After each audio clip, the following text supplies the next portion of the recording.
side saddles. And they did things like had beautiful red ringlets, strawberries on their head that fell down their neck, and just efforts. They were beautiful. As you might be able to tell, that was never quite me. I've never been this girl. My hair is like all over the place, and I fall over and all over and things like that. So that's the first thing you should know about me. The second thing you should know about me is that I have this, let's say, condition where I say yes to things without really thinking about what saying yes to something entails. That is, in fact, how I ended up still here in front of you tonight. It's also how I ended up in Panama. A lot of dignity in my life, now I think about it, has gone that way. But let's not dwell into that. It was also how one day last year, I ended up driving out to the Caribbean coast. And I was driving out to the Caribbean coast because I was going to get on a horse for the first time in my life. Now, I don't know how it is in America, where like the vast majority of you are from. I'm from the north of England, and our hobbies involve drinking till we puke and getting in a fight. There's no horses, and if they were horses, they would end up on bricks by the end of the night because someone would have stolen their legs and made it into or something like that. Also, horses are terrifying. They're huge. As you saw from this situation, I'm pretty small. Not only are they huge, they're unruly. They don't play by any kind of rules. They do what they want. Horses kick people in the head, and people die. When people tell me that they have an irrational fear of horses, and I know you have a perfectly rational fear of horses, horses can kill people, and they don't do what you want them to. The only reason people get on horses is because the horse has decided that it can't be bothered making a fuss about the situation. So I've never been on a horse. However, I wasn't all that scared about this situation because I've been on a few donkeys in my life. And I was like, there's got to be some transferable skills from donkey riding to horse riding. I'm pretty sure it's going to be okay. I also knew that when I got to the place in the Caribbean coast where we were going to go horse riding, my friend Kaz, who's the beard at the back of the room, was going to be the one teaching me how to ride. Now, I don't know if you know Kaz. Kaz is like the Bear Grylls of Panama. If you were to drop Kaz in the middle of the rainforest with nothing around and nothing to do, he would fashion like a 3-story mansion with a pool out of like some vine and some bear hide. I don't know if the bears are Panama, but something that he could kill and skin, like do with his own. I would die within like half an hour if you dumped me anywhere. But Kaz, look at him. He's got it down. He knows what's going on. So I was pretty happy that Kaz was going to be the one teaching me how to ride. In fact, I'm pretty sure I said, Kaz, I'm really happy that you're going to be the one teaching me how to ride. And he said, you've never been on a horse before. And I was like, no! It's going to be so much fun. And he was like, no, yeah, I know, we're going to be fine. It's going to be fun, we're going to be fine. And I was like, oh, okay. Didn't seem entirely confident in that, and that didn't make me feel entirely confident, but I was like, whatever. I'm sure I'm going to get like a horse lesson. The horse lesson involved, this is your horse. Here's where you put your foot, swing your leg over, you try not to annoy them, and you try not to be too afraid because they can tell when you're afraid. That made me a little afraid, and I'm pretty sure the horse could tell. The horse lesson also involved this phrase.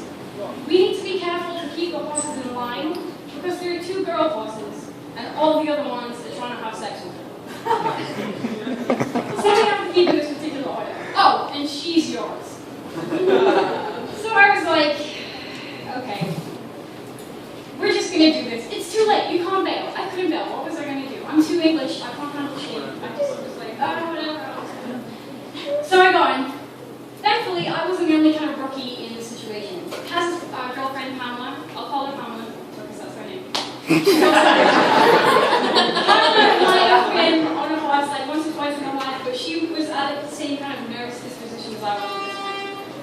So we set off, male horse, female, male. Kaz was one of the biggest ones because he was the one who could control it. They got a French generation, which he did like all the time. And we set off. Down an decline like this. And I knew that I wasn't the only one thinking, oh, shit.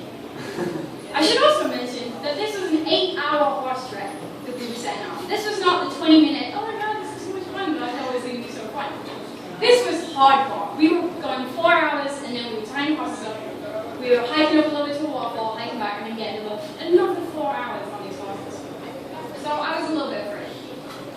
And I don't know if you've ever been on a horse on terrain that's not exactly stable. They slide. You think they're like those wobbly things that don't fall down. They fall down.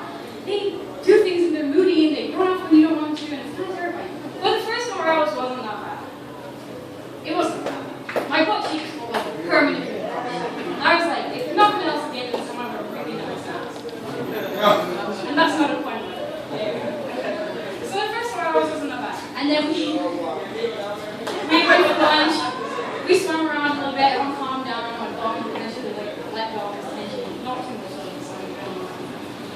However, we hiked back from the waterfall, and it was as if the horses had some kind of conference and decided that they really weren't happy with the way the day was going.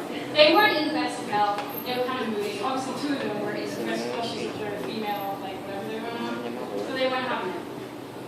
So they wouldn't go for anything. They just kept stopping. And we were all in our particular order, which remember had to be in.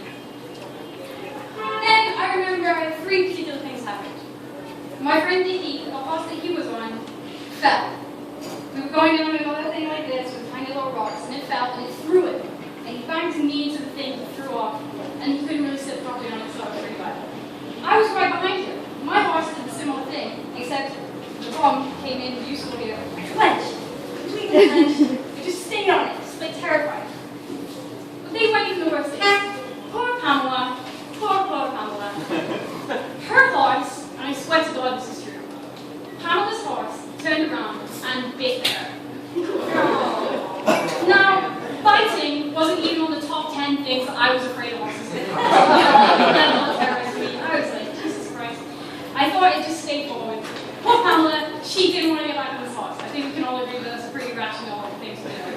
So the way that we were going to go on with this trip with Pamela with a forbidden thigh was that she was going to get on the back of Kaz's horse, and we would just take the super moody horse and we would hold his reins and we would keep him next to the group for the rest of the trip.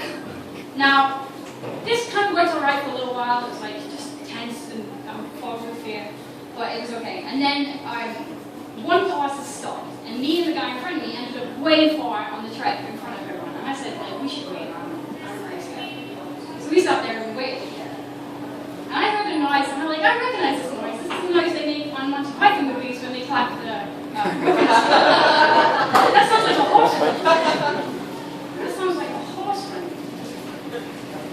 Everything went in slow motion. It was like a Vin Diesel movie. It was the only time in my life this has happened. I turned around. Coming around the corner with moody Pamela's horse, like Beyonce running into a wind machine. Like Black Beauty. He was running for all his worth. Waves going everywhere. I looked into that horse's eyes and I saw what that horse wanted. That horse wanted to make me the incredibly uncomfortable meat in a horrible sandwich. It wanted to take a running leap at the back of my poor little female horse and put its arms on the back of my neck while it had sex. Now, I wasn't exactly into this situation. I was like, this is my last shred to do. This is how it's going to go. I'm going to have to sit on a horse while that horse has sex. You can't recover from that. You can't recover. That's the rest of your life being that girl. So I tried to move her. She was blissfully unaware of the situation. She didn't even realize how quickly she was going to be plunged into the moon. I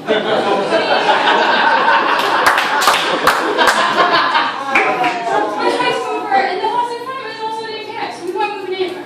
So I thought, Jesus, do I just get off the horse and walk? And then I was like, I can't leave her. That's not good. So I was like, all I'm going to do is shuffle forward, be furthest away from the horse penis that I can be, which is a situation you always want to be in. Furthest away from the horse penis that I can be. That's what I learned from the story. So I was like, this is it. I'm just looking at the horse. It's like a teenage boy looking in his eyes, gonna have some sex. That's gonna happen. I was like, that's it. And then behind the horse, around the corner, someone comes running. It was one of the horse trainers. And I looked at him in the eyes, and my eyes said, dude, this horse is gonna, and his eyes said, I know. Don't worry, I got it. I'm worried. So I just kind of like blanked out at this point. I was like turned away because I don't know, I can't do anything about it. And then the horse, I saw it right beside me. And he run, and he grabbed the reins, and he dragged the horse away from mine. She didn't even know. Like, we just saved her virginity. She didn't know her. At that point, my heart stopped. And I'm not sure what happened on the rest of the trek, but I am sure that when we got to the end of it, we all looked like we had PTSD, man. Like, I've never been so painful with so horrible a sunburn. It was pretty rough. Poor Pamela, just head in her hands. We didn't know what to do. Thighs aching, my bum was just like, it was tense for like a month after. And I was like, oh, I don't know where my life got away from me. Things like this don't happen to normal people. I don't know where it's going. And I sat there thinking this, and I felt something on my shoulder. And I was like, Jesus Christ, that better not be a monster.